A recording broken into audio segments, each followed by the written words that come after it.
Well, it looks like it happened. There is a new ransomware out that is using Monero as a payment method.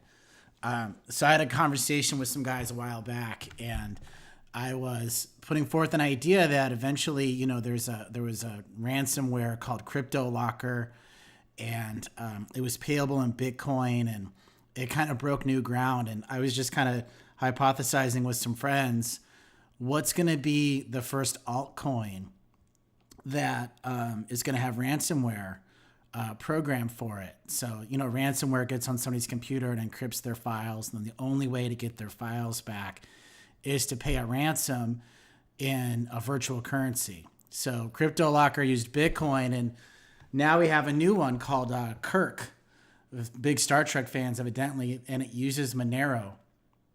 And the reason this just completely makes sense is Monero is designed to be anonymous, untraceable.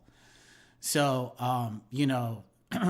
if they pay that ransom, and it's received, it's going to be really hard to track those coins. So it kind of makes sense. And I hypothesized a couple months ago with some friends, like, what would make sense would be for the ransomware people to load up on Monero, like buy as much Monero as they could, and then release their ransomware to drive another demand for Monero. Then their current existing holdings would go up. And then they would also get paid back in Monero that's ever increasing. So, it kind of makes sense. I'm surprised it took this long. It sucks. It's bad news for pretty much everybody and anybody who gets infected. But let's just take a look. So this article is on Bleeping Computer. They just kind of talk about, these guys are obviously big Star Trek fans. This is a screenshot of what it actually looks like on your computer.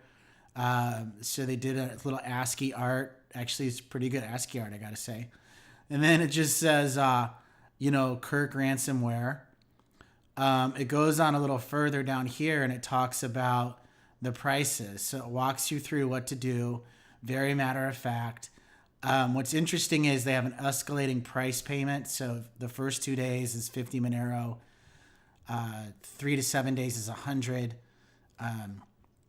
8 to 14 is 200, and 15 to 30 is 500. And then after 30 days, you can't get your files back. So, at today's price, 50 Monero is about $1,000.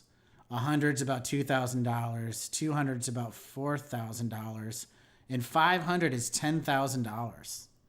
So I don't know when they programmed this, but this is, maybe they were shooting for a lower price point, but this is what it is. So if somebody gets caught with this, it's really unfortunate. I'm not going to go into the hows of it because it's kind of all the same stuff. Let's see if there's anything else you really want to cover. Oh, and then the other funny thing is if you pay the ransom, they'll send you another file called the Spock Decryptor. So, these guys have a sense of humor. It's called Kirk Ransomware, and then you have to pay to get the Spock Decryptor. So, really what there is to do it. And I'm in IT, and I had a couple clients get infected with Crypto Locker a couple years ago. Now, we had good backups, but I also ran into some other people that weren't my client, that weren't managed well, that lost files or paid a ransom. With Crypto Locker, even some police departments and hospitals paid the ransom. So I don't know how much this will propagate. Security, gateway stuff's really improved. But I guarantee that some companies will get hit and some people will be stuck with paying a pretty steep ransom or losing their files. I'm not sure how this is going to affect this. This may be something that may not affect Monero immediately. I can't see it being anything other than a plus to the price. Unfortunately, it's also just a big drag on the economy and everyone else. So the really interesting article I just saw, I wanted to share a little bit about it. Be safe with your computer, and we'll keep an eye on this story.